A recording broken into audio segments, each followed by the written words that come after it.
मेरा काम शादियों में मूवी बनाने का था और मैं खूबसूरत लड़कियों को मूवी बनाने के बहाने हर तरीके से छूता रहता था। एक दिन एक औरत ने मुझे कहा कि 1 घंटे की वीडियो बनानी है, मैं ₹1,00,000 दूंगी। मैं तैयार हो गया।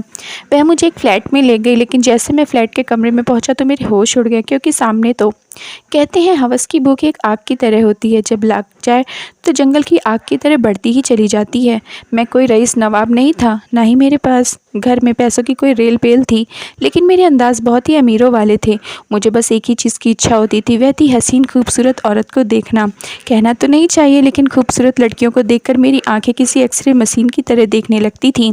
मेरी नज़र किसी तेज़ धारदार आरी की तरह से उनके पूरे शरीर पर घूमती रहती थी। मेरी आंखें हवस की एक ऐसी तेजी लिए हुए होती कि वह लड़की कटने पर मजबूर हो जाती थी। मैं उनके इस तरह की बदहवाशी देखकर बहुत ही मज़ा उठाता था। जब मेरे जज्बात मेरे काबू से बाहर होते तो मैं उस लड़की के इतने पास से गुजरता कि कोई फासला न छोड़ता था। मैं देखने में हैंडसम नौजवान था। मेरा काम शादी ब्याह में मूवी बनाने का था। मेरा काम ही कुछ ऐसा था, हर रोज़ खूबसूरत सजी बनी लड़कियां मेरे कैमरे की शोभा बढ़ाती थीं। दुल्हन की मूवी बनाते हुए मैं क्या कुछ गुस्ताखियाँ उनसे नहीं करता था। कभी दुपट्टा पीछे कर देता, कभी अपने हाथों से उनके रेशमी बालों को आगे करता, उनकी तस्वीर बहुत अच्छे अच्छे पोज में ले सकूं। कभी उनकी कमर में हाथ डालकर उन्हें एक अदा के साथ खड़ा होना सिखाता था। उसी चक्कर में मैं उसके पति से पहले ही उस दुल्हन को हर जगह से छू चुका होता था, लेकिन अभी तक मेरी ज़िंदगी में हद बस छूने तक की थी। शादी पर आने वाली खूबसूरत लड़कियों को मैं अपने कैमरे की आंख से देखकर तस्वीर की खूबसूरती कैमरे में फिक्स कर लेता। लेकिन एक दिन मेरा एक दोस्त मुझे कहने लगा कि एक जगह वीडियो बनानी है, अगर तुम ये वीडियो बना दो तो लाखों कमाओगे। अपने दोस्त की बात मैंने हैरत से सुनी थी। भला ऐसी भी कौन सी वीडियो थी जिसके बनाने में मुझे लाखों मिल सकते थे। शादी के 4 घंटों की वीडियो बनाने में भी मुझे बस 10 से 12 हज़ार रुपये ही मिलते थे। मैंने अपने दोस्त से कहा कि मुझे ऐसा ही काम करना है जिसमें 1 घंटे की वीडियो से लाखों रुपए मेरे हाथों में आने लगें। मैं अपने घर का इकलौता सहारा था। मेरे पापा इस दुनिया से जा चुके थे, मैं ही अकेला कमाने वाला था। मेरी माँ मेरी बड़ी बहन के लिए रिश्ता ढूंढ रही थी। एक छोटी बहन थी, वह कॉलेज में पढ़ती थी, उसकी पढ़ाई के लिए भी पैसों की ज़रूरत होती थी। मेरी दोनों ही बहनें बहुत ही खूबसूरत है, इसलिए उनके रिश्ते मिलना कोई मुश्किल काम नहीं था। मुश्किल तो बस यही था कि उनका दहेज बनाना था। मैंने इसलिए भी अपने दोस्त के ऑफ़र को स्वीकार कर लिया था कि एक वीडियो के लाखों मिल जाएंगे तो बहन का रिश्ता मिलते ही शादी कर दूंगा। जब तक दोनों बहनों की शादी नहीं हो जाती, मेरी शादी का तो दूर दूर तक कोई चांस नज़र नहीं आता था। मैं दूसरे ही दिन अपने दोस्त के साथ चला गया। वह एक बंगला था जो 2000 गज पर शानदार तरीके से बनाया हुआ था। मैं तो उसे बाहर से ही देखकर दंग रह गया था। चौकीदार ने दरवाज़ा खोला तो एक बड़ा सा बगीचा देखकर तो मेरी आंखें खुली की खुली रह गई थीं। तरह तरह के महंगे से महंगे फूलों से वह लॉन सजा हुआ था। सामने पार्किंग एरिया में थोड़ी थोड़ी दूर पर 3 गाड़ियां खड़ी हुई थी। मैं फटी फटी आंखों से यह सब देख रहा था। मुझे लगा हो सकता है इस अमीर आदमी के घर कोई फंक्शन होगा, तभी तो वह मुझे एक वीडियो के लाखों देने को तैयार है। मैं अंदर ही अंदर बहुत खुश था। जब अंदर हॉल में दाखिल हुआ तो मेरे होश ही उड़ गए। सामने हॉल कोई शीश महल लग रहा था। यहाँ के फर्श पर सामने रखे गद्देदार सोफ़े और डेकोरेशन, हर चीज़ काबिले तारीफ़ थी। वहाँ की नौकरानी ने हमें सोफ़े पर बैठने के लिए कहा और कहने लगी कि मैं अभी मालकिन को बुलाकर लाती हूँ। मैं जैसे ही सोफ़े पर बैठा तो ज़रा सा अंदर को धंस गया था। क्या आरामदायक सोफ़ा था। अमीर होना भी भगवान के उपहार से कम नहीं होता। मेरे अंदर से कई ठंडी आहें निकली थी। कुछ देर बाद ही एक नौकरानी ट्रॉली में अलग अलग तरह की बॉटल्स रखकर हमारे पास ले आई। अभी हम जूस पी ही रहे थे कि हमारे सामने की सीढ़ियों से 40 से 42 साल की औरत नीचे उतर रही थी। उसने नाइट गाउन ही पहन रखा था जो काफ़ी हद तक बेहुदा था। उस गाउन से औरत की खूबसूरती बाहर झलक रही थी। फिर वह औरत हसीन भी बहुत थी। मेरी नज़र तो ऐसे बेबाक हुस्न को देखकर झपकना ही भूल गई थी। मैं उस पर नज़रें गड़ाए हुए था। वह मोबाइल कान पर लगाए किसी से बात कर रही थी। इस उम्र में भी इसका डील डॉल काबिले तारीफ था। वह जैसे ही सीढ़ियों से उतरकर नीचे आई, मेरे दोस्त ने मुझे उठने का इशारा किया तो मैं चौंका था, वरना मैं तो इसी के हुस्न में खोने लगा था। हम दोनों को उस औरत ने सरसरी अंदाज में देखा था और बैठने का इशारा करके फ़ोन पर अपनी बात जारी करने लगी थी। हम दोनों अपनी जगह पर दोबारा बैठ गए। कुछ मिनट वह बड़ी अदाओं से फ़ोन पर बात करती रही और फिर फ़ोन बंद कर दिया। मेरे दोस्त ने उसको नमस्ते किया, लेकिन उस औरत ने बहुत ही इंगोर वाले अंदाज में नमस्ते का जवाब दिया था। तभी एक नौकरानी उस औरत के पास शीशे के प्लेट में सिगरेट लेकर आई। यह देखकर मुझे हैरत का झटका लगा था। उस औरत ने सिगरेट मुंह में लगाया और कश लगाने लगी। सिगरेट का कश लेते हुए मेरे दोस्त से बोली कि यह वही लड़का है। उसने मेरी तरफ इशारा करके पूछा। मेरे दोस्त ने कहा, जी मैडम यही है, इसका नाम विक्की है, इसका काम वीडियो बनाना है। यह सुनकर उस औरत ने सर से पैरों तक मुझे एक नज़र बड़े ही गौर से देखा, फिर मुंह से धुआं निकाल कर बोली, सुन लड़के, मैं तुझे 6 महीने के कॉन्ट्रैक्ट पर साइन करवा लूँगी। कॉन्ट्रैक्ट साइन होने के बाद ही तुमसे डील करूँगी। कॉन्ट्रैक्ट के बाद तुम सिर्फ मेरा काम करोगे। यह बात सुनकर मैं कुछ देर के लिए सोच में पड़ गया था कि 1 घंटे की वीडियो बनाने के बाद मुझे अपने काम की आज़ादी होनी चाहिए थी। भला यह क्या बात हुई कि मैं आगे और कुछ नहीं कर सकता। इससे पहले कि मैं कुछ बोलता, मेरा दोस्त कहने लगा, जैसा आप कहेंगी मैडम जी, वैसा ही होगा। मैं इस बात पर अपने दोस्त को घूर कर देखा था। उस औरत ने अपनी नौकरानी से चेकबुक लाने के लिए कहा और मुझे पूछने लगी, यह तुम्हारे पास मूवी कैमरा किस मॉडल का है और मैं एक शादी की मूवी पर कितना पैसा कमा लेता हूँ। अभी हम लोग बैठे यही सब बातें कर रहे थे कि नौकरानी चेकबुक लेकर आ गई। मैं यही सोच रहा था कि 6 महीने की बुकिंग का क्या चेक देगी, यही कोई 3-4 लाख का, और यह रकम तो मेरे लिए कम होगी। मैं यहाँ पार्ट टाइम काम करने आया था ताकि बहन की शादी के लिए पैसे इकट्ठे कर सकता। बाकी मुझे घर चलाने के लिए अपना काम भी तो जारी रखना ही था। लेकिन मेरे दोस्त ने तो मुझे सोचने का मौका तक नहीं दिया। उस औरत ने चेक फिल की और चेकबुक मेरे सामने टेबल पर रख दिया और साथ में कॉन्ट्रैक्ट पेपर भी रख दिया। कहने लगी, पेपर साइन करके चेक फाड़ के ले जाना, कल काम पर समय पर आ जाना, वरना उठकर जा सकते हो। मैंने जब चेक पर नज़र डाली तो मेरे होश उड़ गए थे। पूरे 20 लाख का चेक था। इतने पैसे तो मैंने कभी अपने सपने में भी नहीं सोचे थे। इन पैसों से तो मेरे बहुत से काम हो सकते थे। मैंने खुशी खुशी वह चेक उठाकर अपनी जेब में रख लिया। खुशी के मारे मैंने कॉन्ट्रैक्ट पेपर पढ़ा भी नहीं और बिना पढ़े ही उस पर साइन कर दिया। मैं तो इतना खुश था कि मेरे पैर ही ज़मीन पर नहीं टिक रहे थे। लेकिन मैं नहीं जानता था कि मैं किस तरह के दलदल में फंसता जा रहा हूँ। मैं तो उस समय खुद को हवा में उड़ता हुआ महसूस कर रहा था। अभी मेरी यह खुशी मुझसे संभाली भी नहीं जा रही थी कि इस औरत ने कहा, सुबह पहुँच जाना। मैं जब घर पहुँचा तो मेरी माँ का चेहरा खुशी से दमक रहा था। मुझे देखकर कहने लगी, विक्की, तुम्हारी बहन को जो लोग देखने आए थे वह पसंद कर चुके हैं। मैं सोच रही थी ऐसा अच्छा रिश्ता रोज़ रोज़ नहीं आता, इसलिए रिश्ता तय कर लिया जाए। लेकिन समस्या यह है कि उन्हें शादी जल्दी करनी है और हम तो अभी 6 महीने या फिर 1 साल तक शादी नहीं कर सकते। मैंने अपनी माँ की परेशानियों को 1 मिनट में ही हल कर दिया, क्योंकि मेरे पास अब सारी समस्याओं का हल मेरी जेब में मौजूद था। मैंने अपनी माँ से कहा, मेरी एक जगह डील हो गई है, मैं अब उनके कहने के अनुसार मूवी बनाने का काम करूँगा। इसलिए उन्होंने मुझे अच्छे खासे एडवांस में पैसे दे दिए हैं। आप दीदी का रिश्ता तय कर दें। मेरी माँ खुश हो गई, लेकिन अब तक उस मैडम ने मुझे यह नहीं बताया था कि मुझे काम क्या करना है। रात को सोते समय मैं ये सोचने लगा कि इस औरत का ऐसा भी क्या काम हो सकता है कि रोज़ की 1 घंटे की वीडियो के मुझे 20 लाख दे रही है, और यह 20 लाख भी 6 महीने का एडवांस नहीं है, बल्कि कुछ ही एडवांस है। बाकी वह मुझे और भी देती रहेगी। रात भर यही सोचते हुए सो गया कि आखिर ऐसी भी क्या वीडियो है जिसके पैसे इतने ज़्यादा हों, और इसके अलावा और भी पैसे मुझे देने होते हैं। सुबह मेरी आंख देर से खुली और मैं जल्दी से तैयार होकर चेक बुक लेकर अपनी जेब में डाला और अकाउंट में डलवाने के लिए चल दिया, और फिर उस मैडम के घर चला गया। इस बार वह पैंट शर्ट पहने हुए बिल्कुल तैयार खड़ी थी, जैसे कहीं जाने वाली हो। मुझे देखा और उसने अपनी एक घूरने वाली नज़र मुझ पर डाली, फिर अपनी घड़ी पर डाली और मुझसे कहने लगी, आज पूरा आधा घंटा लेट हो। मैं शर्मिंदा सा हुआ था। आज मेरा पहला दिन था, मैं पहले दिन ही लेट पहुंचा था। खैर, वह मुझे अपने साथ गाड़ी में बिठाकर एक फ्लैट में लेकर गई जो अंदर से बिल्कुल स्टूडियो की तरह बना हुआ था। मुझे लगा शायद वो मॉडलिंग करवाती है और मुझे मॉडल की तस्वीर और मूवी बनवाएगी। वह मुझे कमरे में ले गई। वहाँ का दृश्य देखकर मेरे होश उड़ गए थे। बेशक मैं शादी की मूवी बनाता था, लेकिन मैंने कभी ऐसा काम भी नहीं किया था जो दृश्य मैं कैमरे में देख रहा था। उसे देखकर मैं फ़ौरन ही काँप गया, इससे बाहर निकल गया। मुझ पर भी हवस सी छाने लगी थी। वह औरत भी गुस्से से बाहर निकली थी और मुझसे कहने लगी, तुम बाहर क्यों आए हो? मैंने कहा, मैं यह काम नहीं कर सकता। मेरी बात पर उसने मुझे नज़रों ही नज़रों में ऐसे देखा जैसे खा जाएगी। कहने लगी, तुमने कॉन्ट्रैक्ट पर साइन किया है, अगर तुम अपनी बात से मुकरे तो 20 लाख से डबल पैसे देने पड़ेंगे। मैं उस औरत की शक्ल देखने लगा। मुझे यह मालूम नहीं था कि कॉन्ट्रैक्ट पेपर पर लिखा क्या है। मैंने तो चेक देखा और खुश हो गया था, और अब मैं सोच में पड़ गया था। मैंने कोई जवाब नहीं दिया और वहाँ से जाकर निकल गया। जब घर पहुँचा तो मेरी बहन के ससुराल वाले रिश्ता तय कर चुके थे। मेरी माँ ने मेरे मुँह में मिठाई डाली और 3 महीने बाद शादी की खबर भी सुना दी। मैं चुपचाप हो गया था। मुझे अपनी गलती का एहसास हुआ था। मुझे पहले काम के बारे में पूछ लेना चाहिए था। हल्की फुल्की नज़र की चोरी और अलग बात थी, लेकिन जो काम वह औरत मुझसे लेना चाहती थी वह एक पाप था। लेकिन मैं अब इस पाप के दलदल में फंस चुका था। अगले दिन मैं वहां पहुंच गया। वह औरत मुझे ही देख रही थी। मैं बेबसी से नज़र झुकाए उसके सामने खड़ा था। वह औरत कहने लगी, क्या सोचा तुमने? मैंने कहा, मुझे आपका काम मंजूर है। वह मुझे दोबारा उस फ्लैट पर लेकर गई। अब मैं अनजान नहीं था, जानता था कि बंद दरवाजे के पीछे कौन सा घिनौना खेल खेला जा रहा था। मैं कमरे में दाखिल हुए। नाइट बल्ब की हल्की सी रोशनी कमरे में फैली हुई थी। सामने बेड पर एक लड़की आधी बेहोशी की हालत में लेटी हुई थी। मैं उसके सामने लगे कैमरा स्टैंड के पास जाकर खड़ा हो गया। मेरा काम ऐसा ना था कि जिसको आंखें बंद करके करता। वह औरत मुझे बता रही थी कि मुझे कब कब अपने कैमरे को जूम करना है और कब नहीं। मेरा दिल अंदर से बड़ी ज़ोर ज़ोर से धड़क रहा था। मेरी अंतरात्मा मुझे अंदर से कचोट रही थी। मैंने अपने सर को झटका और खुद को सोचों से आज़ाद किया। मुझे यह कैसी वीडियो बनानी थी? यह एक अनैतिक फिल्म थी। मैं नहीं जानता था कि बेड पर लेटी लड़की यह जो काम कर रही है वह अपनी मर्जी से कर रही है या फिर धोखे से लाई गई है। उस कमरे में 2 मर्द मौजूद थे जिनको उस लड़की के साथ वीडियो बनवानी थी और मुझे वह वीडियो कैमरे में बनानी थी। अब तक मैंने ऐसी फिल्में कभी कभार अपने दोस्तों के साथ मिलकर देखी थी, लेकिन अपनी आंखों के सामने यह सब कुछ होते देखना, इसका तो मैंने कभी ख्याल भी नहीं किया। तब बहुत बार मेरा हाथ कांप गया था।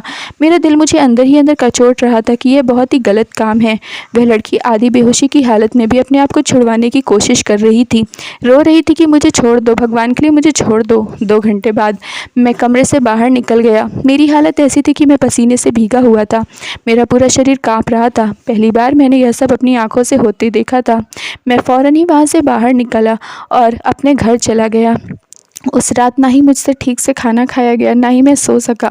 आंखें बंद करता तो उस लड़की की तकलीफ़ भरी आवाज़ मेरे कानों में गूंजने लगती। मेरी आंखों के सामने वही दृश्य घूमने लगता और मैं उठकर बैठ जाता। लेकिन फिर यह मेरी हालत भी मुझ पर कुछ दिन रही थी। धीरे धीरे मैं शायद इस पाप का आदी होने लगा था। मेरे हाथों में अब कपाहट नहीं होती थी। मैं अब मूवी बनाते हुए घबराता नहीं था। या यूँ समझना चाहिए कि पाप की काली स्याही ने मेरे दिल को भी काला करना शुरू कर दिया था। अब जो मेरी हालत थी, अपनी उस हालत पर मैं हैरान होता था, क्योंकि अब मेरे अंदर भी शैतानी ख्याल जन्म लेने लगे थे। मैं लड़कियों की इज्जत से मज़ा उठाने लगा था। जब भी मैं वीडियो बनाता था तो मेरे खुद के जज्बात बेकाबू होने लगते थे। एक बार जब मैं कमरे में दाखिल हुआ तो वहाँ एक लड़की लेटी हुई थी, लेकिन उस लड़की का पूरा शरीर अभी ढका हुआ था। चेहरे पर भी मास्क लगा हुआ था। यह काम करते करते मैं इतना तो समझ चुका था कि वह लड़कियां ज़्यादातर कॉलेज की होती हैं, जिन्हें प्यार के जाल में फंसाकर इस मैडम की टीम के लड़के यहाँ लेकर आते हैं। फिर उनकी ऐसी वीडियो बनाकर उन्हें ब्लैकमेल करके उनसे पैसे कमाए जाते थे। पहली वीडियो लड़की की वो बनाई जाती थी जिसमें लड़की का चेहरा साफ दिखाया जाता था और इस वीडियो को उस लड़की को दिखाया जाता था और उसे ब्लैकमेल किया जाता था कि मजबूर होकर और भी वीडियो बनवाती थी। लेकिन और वीडियो में लड़की के चेहरे को ब्लर कर दिया जाता था। पहले वीडियो को संभाल कर रखा जाता था ताकि कभी फ्यूचर में अगर लड़की इस काम को करने से मना करे तो यह पहली वीडियो दिखा सके और उसे ब्लैकमेल कर सके। उस औरत के इस फ्लैट के अलावा और भी फ्लैट थे जिसमें यह काम हो रहे थे। जब लड़कियों को ब्लैकमेल किया जाता था तो वे मजबूर हो जाती थी और फिर इन लोगों के इशारों पर नाचने लगती थी और सब कुछ करने के लिए तैयार हो जाती थी। मैंने जब उस लड़की के हाथों की तरफ देखा तो सफ़ेद दूधिया रंगत थी और हुस्न में तो कमज़ोरी ना थी। जब वह मैडम अंदर आई तो मैंने कहा, इस लड़की के साथ मैं भी अपनी कुछ मनमर्जी करना चाहता हूँ। मेरी बात पर पहले तो उस औरत ने मुझे हैरत से देखा, फिर मुस्कुराने लगी, कहने लगी, ठीक है, मुझे कोई एतराज़ नहीं है। वह लड़की सचमुच बहुत खूबसूरत थी। मैंने एक गेट बंद करा और पहली बार मैंने उस लड़की के साथ पूरे 2 घंटे गुजारे। मुझे अपने काम पर कोई अफसोस भी नहीं था। और फिर तो जैसे मुझे इस पाप की आदत सी होने लगी थी। मेरी बहन की शादी भी सर पर आ चुकी थी और मैं अपनी बहन की शादी बहुत ही धूमधाम से की थी। मेरी माँ खुद हैरान थी कि मेरे पास इतने पैसे आए कहाँ से। शादी में आई एक लड़की पर निगाह पड़ी तो मैं अपनी जगह पर धंस गया था। शादी के दौरान मैंने उस लड़की को देखा जिसके साथ मैंने उस रात 2 घंटे गुजारे थे। लड़की बस उस औरत के लिए काम कर रही थी, लेकिन वहाँ तो वह बहुत ही शरीफ नज़र आ रही थी। अच्छे तरीके से कपड़े पहने हुए, ऐसा लग रहा था किसी शरीफ खानदान की थी। मैंने दिल में ज़ोर से हंसा और जानबूझकर उसके पास चला गया। वह मुझे देखकर कुछ नर्वस सी हो गई थी, इसलिए वहाँ से कतरा कर गुजरने लगी।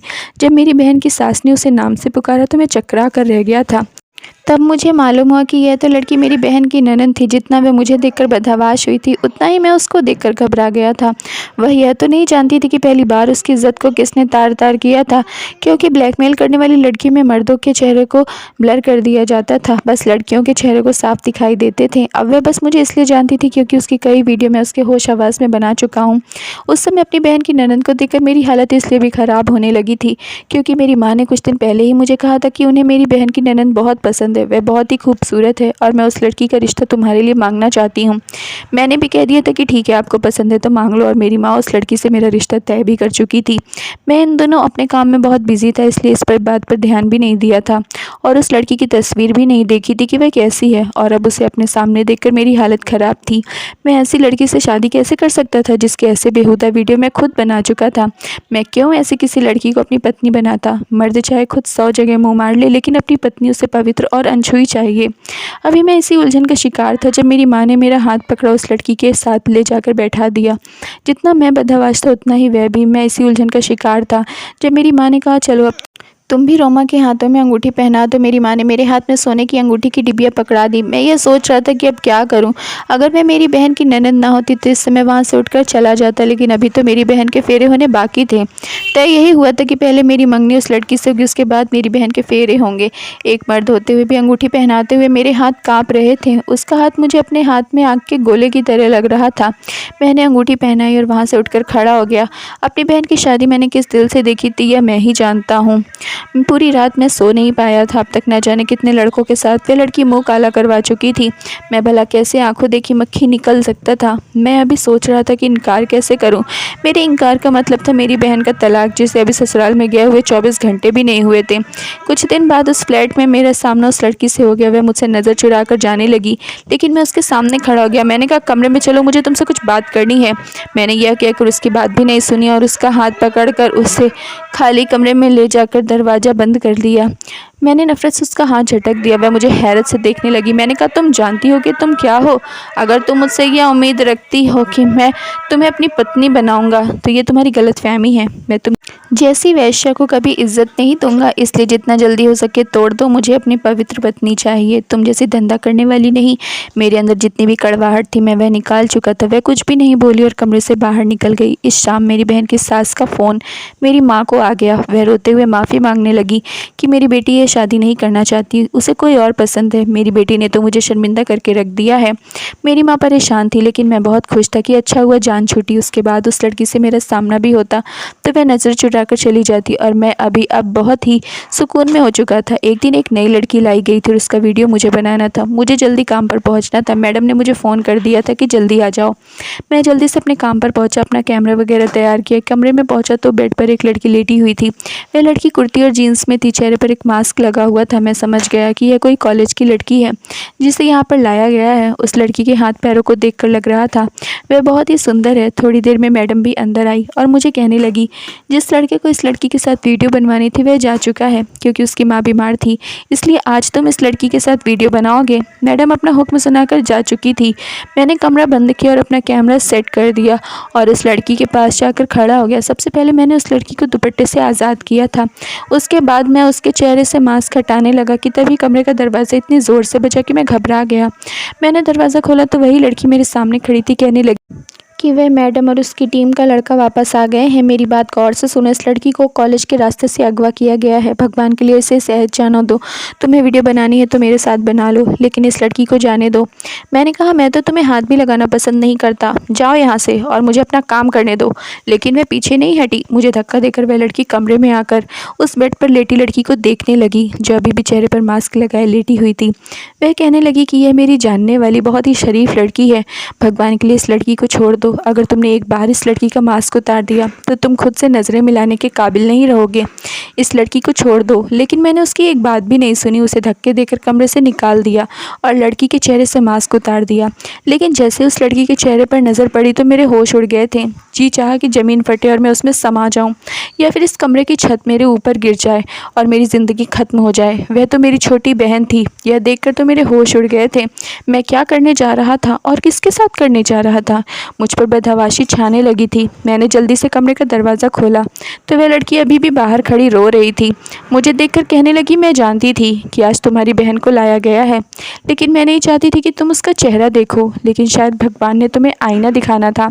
मैं और तुम्हारी बहन एक ही कॉलेज में पढ़ते हैं।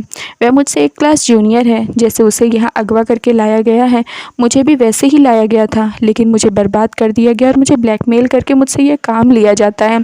पता नहीं वह पापी कौन था जिसने पहली बार मेरी इज्जत को रौंदा था। उसका दिल क्यों नहीं कांपा यह काम करते हुए। यह कहते हुए वह रोने लगी और मैं ऐसा था कि शर्म से पानी पानी हो चुका था। जिसे मैं बर्बाद कर चुका था वही मेरी बहन के सामने मुझे शर्मिंदगी से बचाना चाहती थी। मैं अपनी बहन को उठाकर उस फ्लैट के बाहर ले गया। घर में यह कह दिया कि वह कॉलेज में बेहोश हो गई है। उसके बाद मैं इस बात पर जोर दिया कि मुझे रोमा से शादी करनी है हर हाल में। दूसरी तरफ मेरा कॉन्ट्रैक्ट ख़त्म हो चुका था, लेकिन मैंने तय कर लिया था कि अब और मासूम लड़कियों को बर्बाद नहीं होने दूंगा और जो काला धंधा उस फ्लैट में चल रहा था, मैं उसे बंद करवा दूँगा। सबसे पहले तो मैं उस दिन इसी तरह उस फ्लैट पर गया जिस तरह पहले जाता था, नॉर्मल तरीके से, जिससे किसी को शक ना हो कि मुझे आगे क्या करना है। मैंने वह सारी वीडियो डिलीट कर दी जो लड़कियों को ब्लैकमेल करने के लिए थी, और उसके बाद मैं पुलिस में जाकर रिपोर्ट लिखवाई उस औरत के खिलाफ़। पुलिस ने जल्दी कार्रवाई की और फ्लैट पर छापा मार दिया। बहुत सी लड़कियों को वहाँ से छुड़ाया गया। पुलिस ने इस बात पर ध्यान दिया कि किसी भी लड़की की बदनामी ना हो। सबके चेहरे ढककर फ्लैट से निकाला गया और वे सबको उनके माँ बाप के पास उनके हवाले कर दिया गया। उस औरत के साथ साथ उसकी पूरी टीम को भी जेल में डाल दिया गया और उन्हें कड़ी सज़ा सुनाई गई। सारी वीडियो डिलीट हो चुकी थी जिन्हें दिखाकर उन लड़कियों को ब्लैकमेल किया जाता था। मेरे दिल को अब थोड़ा सुकून हुआ था कि मैंने कोई अच्छा काम किया है। मैंने रोकर भगवान से माफ़ी मांग ली। रोमा दुल्हन बनकर मेरे कमरे में मौजूद थी क्योंकि उसका कसूरवार मैं था। मैंने रोमा से हाथ जोड़कर माफ़ी मांगी। मैंने कहा, मुझे माफ़ कर दो, तुम्हारे साथ सबसे पहले 2 घंटे मैंने ही गुजारे थे। मैं अब इस काम से तौबा भी कर चुका था, इसलिए उसने मुझे माफ़ कर दिया। मैंने अपनी पत्नी रोमा के साथ अपनी ज़िंदगी की नई शुरुआत की। मुझे कोई फ़र्क नहीं पड़ता था कि उसकी पुरानी ज़िंदगी कैसी थी, क्योंकि जो कुछ भी हुआ था उसमें मैं बराबर का ज़िम्मेदार था, और जो कुछ भी रोमा करती थी वह सब मजबूरी में करती थी। मेरा प्यार पाकर वह भगवान का धन्यवाद करती है कि मुझे इतना प्यार करने वाला पति मिला है। मैं भी भगवान का धन्यवाद करता हूँ कि उसने मुझे टाइम रहते सही राह दिखाई थी और मैं उन लड़कियों को बचाया था, साथ ही अपनी बहन को भी बचाया। आज मेरी ज़िंदगी में बहुत सुकून है। भगवान ने मुझे एक प्यारी सी बेटी दी है। बेटी का चेहरा देखा तो मेरी आंखों में खुद ब खुद आंसू भर आए।